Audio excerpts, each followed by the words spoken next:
Yeah, that's what I said as well. Anyway, welcome to my review of Victim of Love, Elton John's 13th studio album. Following on from A Single Man and preceding 21 at 33, it came out in 1979 and was something of a departure for Elton because it was his attempt at a disco album. Was this a success? Well, this album has been ranked as one of the 32 worst albums ever made. An alternative view is one review I read online which described it as a masterpiece. Well, who can remember 1979? Disco was at its peak.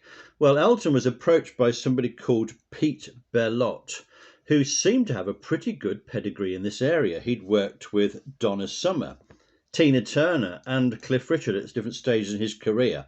He must have said to Elton, "Look, Elton, I've got some fantastic songs. I'm going to help you make a brilliant disco album." And Elton, fair enough, decided to have a bit of an experiment with this. He didn't write the songs. He didn't play the keyboard.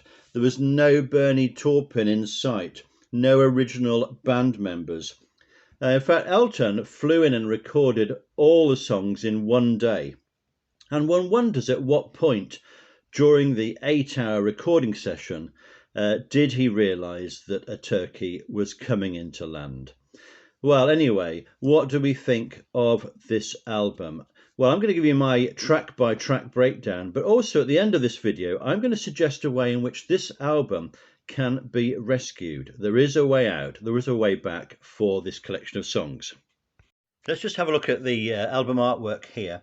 There's the front of the album. This is the vinyl version, of course. Elton looking serious. And on the reverse side, eyes closed, more of a colour picture and the list of tracks. Now the insert gives us a list of the tracks and the musicians. We're looking for the lyrics, aren't we? But we're going to be disappointed because there's nothing there on the other side.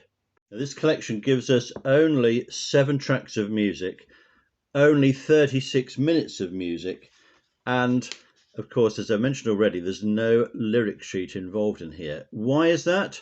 Well, it could be something to do with the quality of the lyrics involved in this. So let's have a look at the first track and see how side 1 starts. Track 1 on the first side is Elton John's cover version of Johnny Be Good, the 1958 rock and roll classic by Chuck Berry. Now, my question with all cover versions is, what does this cover version add to the original? And I'm afraid to say the answer is nothing at all. This is the sort of recording that makes I Am Your Robot sound good. It's limp, lifeless and plodding, and it goes on and on and on. Just when you think it's going to finish, there's another round, another chorus.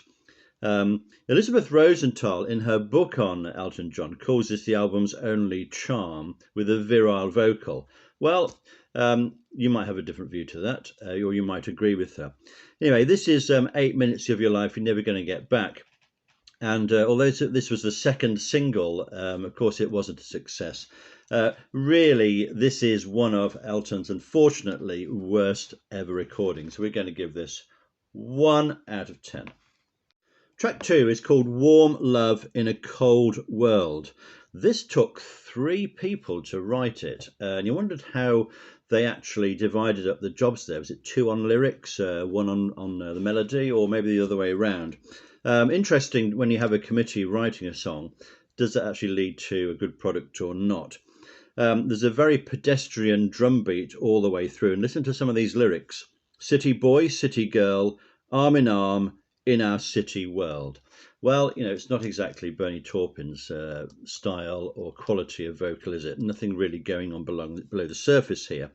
The vocal from Elton is really way back in the mix, and it almost disappears entirely in the refrain. You can hardly hear him at all. It's very repetitive. The harmony's fairly comfortable. You know, it's not a bad song. There's a rather unpleasant guitar break in this. I looked up the meaning of this song on Song Meaning's website. Absolutely nothing at all on there about it. The instrumental ending is okay. Keyboard's not too bad. So we're going to give this one 3 out of 10. Just a little word on my gradings, by the way. Again, some people have said I've been too harsh on some of them. I'm grading tracks from 1 up to 10. 10's obviously going to be things like Your Song and Goodbye Yellow Brick Road. When we get down to 8, it's going to be songs like Blues for Baby and Me. Really good deep cut album tracks. One Horse Town might make a 7. Kiss the Bride 6. Breaking Down the Barriers down to 5. That sort of area is songs that I think are pretty good quality. Getting down below that, 4s, 3, 2, 1s are ones I think that perhaps Elton's not finest recordings, but still worth listening to, I would say. Well, you think we'd only just started this first side of vinyl, but it's actually time to end it, because the third track is Born Bad. Only 2 people had to write this one, so cutting down a bit on the staffing there. This is about someone who was born bad, fair enough. It's got a strong rhythmic intro. There's a decent hook on the refrain of this one, and quite pleasant harmonies on the verse halfway through. It actually has very few lyrics, and again is repetitive. The middle mix with the hand claps, vocals and backing is not a bad little variation, and I'd describe it as a reasonable toe tapper.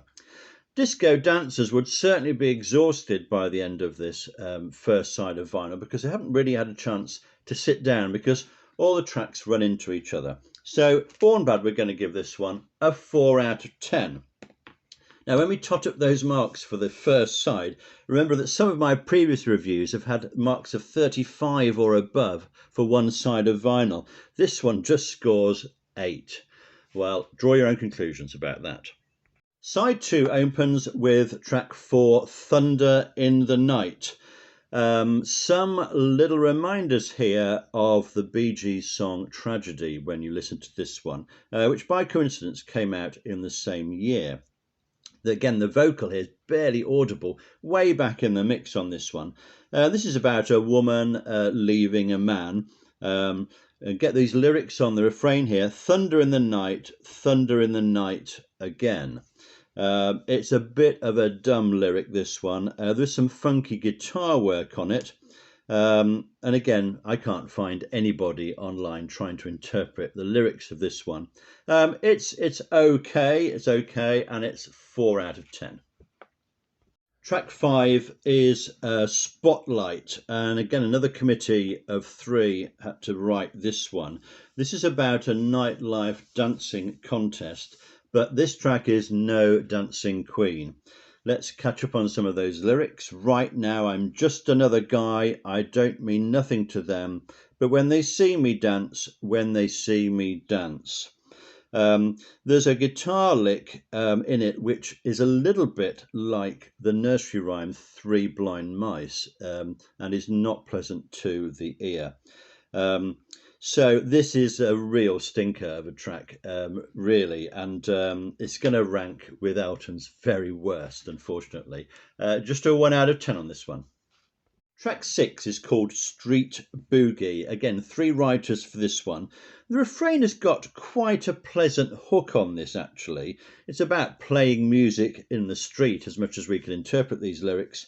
Again, here's a little sample. Is that the radio? Yes, that's the radio. Let it go, let it go, let it go. I think you get the idea of where we're coming from on this one. So, 2 out of 10. So we've come to the end of the album already. We've barely started, and the last track is Victim of Love, the title track. This was the first single from the album and reached number 31 in the United States. And obviously Elton thinks it's a reasonable track because it appears on his Diamonds collection. It's got these disco boo boo boo sounds in it, and it's not a bad track actually, this one. The verse builds okay, and there's some decent harmonies in it. There's quite a comfortable feel about it. I would like to have heard some Elton piano on this one, and maybe that could be re-recorded and put in. The lyrics are very, very repetitive. In fact, Elton sings the phrase victim of love no fewer than 34 times on this track. And there's also an interesting bit in the middle of this, which goes like this.